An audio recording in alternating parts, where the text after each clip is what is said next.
Hello, Year Nines. I thought I'd give you the joys of a live lesson to sort of try and explain what we want you to achieve over the next 2 weeks of your lessons. Obviously, we've been working on an ethics scheme of work, and that's all been building towards you thinking about the idea of capital punishment. It's something that I know you've been working on in your PDL lessons. Obviously, this should have been done in front of us, where we could have had more of an opportunity to talk and canvass ideas from each other, etc. But obviously, the universe has conspired against us, and we're having to do this externally. It is a sensitive and tricky topic. If it all becomes too much for you, then step away. But don't forget, the whole purpose of what we do in religious studies, religious education, is to look at things in an academic way. So it's not about the emotions that are involved. It's actually just more about going, well, this is why these people think this is why people think this, and this is where this conclusion has come to, leading you to really consider why you think in the way that you do about this particular topic. So the purpose of, or the aim of what we're trying to achieve is that you are going to create a reasoned analytical argument either for or against the issue of capital punishment. As ever, we do not mind which side of the argument you are on. It's completely down to you. What we are expecting you to see is this idea that you are using decent reasons, you're using evidence, and you're analysing your perspective. Why do you hold that particular view? What is it? What is the evidence? So obviously you just standing there or writing, well, I don't really know, I just do, that's not going to cut it. You have to think very, very carefully. And so that's why this is being done over sort of 2 lessons, as it were. So you can spend the first lesson doing your focused research, getting your ideas together, really putting everything that you've done over the past few weeks in relation to ethics, applying it to this particular ethical issue to come to your own conclusion from that. This is essentially the statement that we want you to consider. It is never right to execute a murderer. Okay? So that really that's your prompt. It's your response to that perspective. You can go, actually, there are times when it is okay to execute a murderer. Or you could go the other way and go, no, you can't take a life for a life. That would be stupid. Or you could go somewhere in the middle and go, I don't know.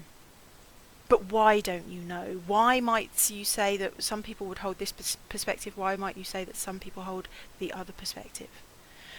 We have set it up that it would be in the way of doing it as a speech. So if I just read you, using the concepts you've looked at over the past few weeks, i.e. the stuff you did before Christmas, and the information on the sheet today, or which is going to be linked to on the next couple of slides, write a speech that could persuade somebody to agree with your perspective. You can choose which side of the argument you favour, but your speech needs to be about a minute long and fully written up in your exercise book. Well, obviously you don't have your exercise books with you, so whatever you are using to record your work, write it on that. Along with this document being issued out to you via EduLink, there will also be a step-by-step guide for you that I've written as to how and where you should save your work up onto SharePoint. It's using the Year 7 stuff as an example because they need more of a guide, but it's exactly the same process for you lot. Just follow it. That's all we really say. You can submit or upload a photo of a handwritten piece. You can write it as a Word document. It is up to you. The ultimate thing is that we see it's not bullet points, that it's properly, fully written out so we can assess it from that perspective. Clearly, we're not going to make you stand there and do it, because we can't. If we were in the classroom, I'd be randomly picking on a few people going, right, your turn, and we'd be doing that way. But that doesn't take away from the fact that we still want it written in terms of a persuasive piece of writing that you could stand up and go, no, you must agree, you should agree with my perspective because of this. That's what we want to see coming through in your writing. So you can see I'm not any better at speaking when I'm just speaking into a microphone as opposed to speaking your lessons.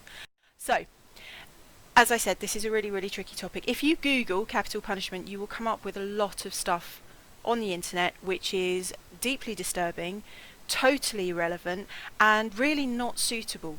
So as ever, this is me. I have to protect you, which is why I don't like people just Googling an idea in religious studies, because you come up with so much stuff that it's too much for you.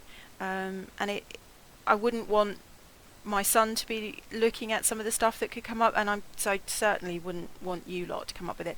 So I've set up that it's a very focused research. If you are aware of stuff on BBC Bitesize, you might have older siblings who've done RS at GCSE or whatever, and they've got decent information or notes on it, feel free, absolutely, that's fine to do. But you must realistically stick to what I've put up, because it gives you the relevant, appropriate information that is designed for your age group. Well, I say your age group, it's tipped into the GCSE stuff, but I know that it's safe for you. There is nothing here that will cause you harm to look at or anything like that. So that's why it's directly linked.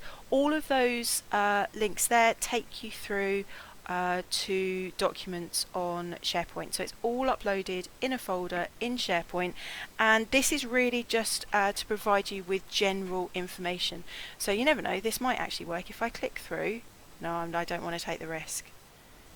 I'm scared if I click through and it goes onto SharePoint, it'll stop me from recording, and that's all far too much for my brain cell to cope with. It's Friday afternoon, this is all too much. So you can click through, should all work on SharePoint. If it doesn't work on SharePoint, then go through the normal process. You go through to the RE department, you go through to the January lockdown folder, you go through to Year 9, you go through to the Crime and Punishment. Oh look, it's all there. Funny that. It's amazing. It's as if I'd set it up for you. So you've got there brief information about what capital punishment is, short history of the idea of the death penalty focused on the history of it in the UK, statistics about the death penalty around the world, because there are a number of countries who still use the death penalty as a form of retributive punishment. Cases in the UK that help change the law, and then there's an article that does give you some for and against information. So that's all very general. In terms of written work, that's where we go on to the next couple of slides. And I have set up, again for you, there's a very clear information sheet that maps through to particular questions. What I want to see from you by the end of today's lesson is the questions from the next two slides answered and uploaded onto SharePoint, so we can have a skim through and we know that you're heading in the right direction, that you're getting the right sort of information down, and then we don't have to panic. And if there's any issues going forward into you writing up your speech in the following week, we can just flag it up to you very, very quickly. So this is the first one, the nature of capital punishment and non-religious arguments about capital punishment, using the information sheet, pages 102 to 103, to complete the following questions. What is capital punishment? What crimes used to be punished by capital punishment? What is the attitude of British law to capital punishment now? Give 4 arguments in favour, give 4 arguments against. Do you think capital punishment would have been a better punishment for Harold Shipman than life imprisonment? Give 2 reasons for your point of view. 2 hyperlinks on that page, or that slide. The left hand side, can you see the hyperlink that is going vertically up the screen? Link to information sheet, click that. That gives you pages 102 to 103, and all the information you need to answer those questions is on that page. I've also hyperlinked the name Harold Shipman. Some of you may be aware of his case, but it's going back a few years now, so many of you probably aren't. That's the Britannica Schools article relating to Harold Shipman. So that just gives you a very brief background, slightly in more depth than what you'll find on page 102. And then going into the next slide, different attitudes to capital punishment amongst Christians, and again using the information sheet pages 104 to 105 to answer these questions. Give 4 brief reasons for Christians being against capital punishment, give 4 brief reasons for Christians allowing capital punishment. Is the case of Timothy Evans an argument for or against capital punishment? Give your reasons. That's actually one of the cases that's spoken about 2 slides ago, where it says 3 cases that changed the law. Timothy Evans is one of those. And then finally the United Reformed Church, which is a sort of smaller Protestant denomination within Christianity. Are they in favour of capital punishment, and give your reasons to support the response that you've made. And again, can you see the hyperlink that goes vertically in the blue box up the left hand side? That takes you straight through. The information sheet is to be found on SharePoint. So everything that you need to do your background research to help you set up your speech is here for you. It is solely down to you when and how you do your work. For some of you, you might work better and go, actually, if I just give 2 hours to this, I can get it all done now and I can do my speech and it's all done fine, absolutely not a problem. For others of you, you might go, actually, I can only focus on this for half an hour, so I'll do half an hour now, half an hour at another point, and then I'll write the speech over 2 half-hour periods in the following week. We will be setting the deadline for the final Friday, which is 2 weeks from the day that I'm recording this now, and obviously that would make sense. If I had my calendar in front of me, you know me, I'd normally be shambling around the classroom to try and find this. This is why online teaching is difficult. You'll see the deadline will come up on EduLink. That's the deadline when we want it uploaded onto SharePoint 4, please. As I said, there'll be a step-by-step guide coming out to you onto how to upload your work onto SharePoint. It's really, really simple. It's really, really straightforward. I'm trying desperately to think of all the other stuff that I need to tell you, but I really can't think about it at the moment because brain, as I said, has gone completely to mush. Yeah, sorry, you have to put up with me doing this. Nope, can't think of it at all. All I can really say is we're just going to try and get through as best we can. Oh yeah, that was it, Teams channels.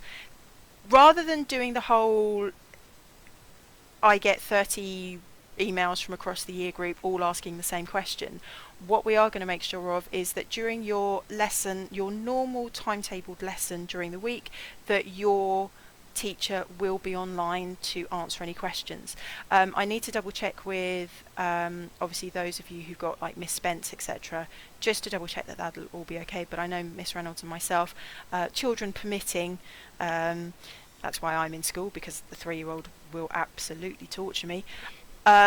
We will be online to answer any questions that you might have about any issues. So if you can use that rather than emailing us, then we can make sure that we can cover a whole range of things in a shorter amount of time, because it has been a case of we've had like 30 of the same questions, and you do get to this stage where you're just going, do we really have to answer this again? So Teams channels will be open through your normal timetabled lessons. If you have any problems, questions, queries about any of this, hopefully randomly any of this presentation makes sense to you. Those of you who I've taught before, you're going, yep, doesn't change, because it doesn't. But yeah, this is what we expect you to do. 2 weeks worth of work. Up to you how and when you do it. You're old enough and capable enough of managing your own time. We just set you the deadline and we just want the work in by that particular deadline. I would say enjoy. It's not really one of those where you go and enjoy per se. I hope you find it interesting. I hope you realise everything that we've looked at in relation to the ethical theory, and like proper full-on ethical theory. You can see links into how people have made the decisions about this particular issue.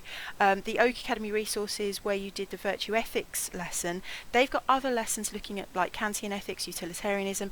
If you want to and you feel that might be a useful part of your research, go and have a look at that stuff as well. It is good. It's never going to be the same as me burbling away in front of you, but I don't think anything is, but probably safer for all of you that I'm not. But we like reading what you guys come up with. We do miss being able to talk to you within the lessons. So do the work, get it uploaded onto SharePoint, and yeah, we look forward to seeing if we can be persuaded away from our particular perspectives on the idea of capital punishment.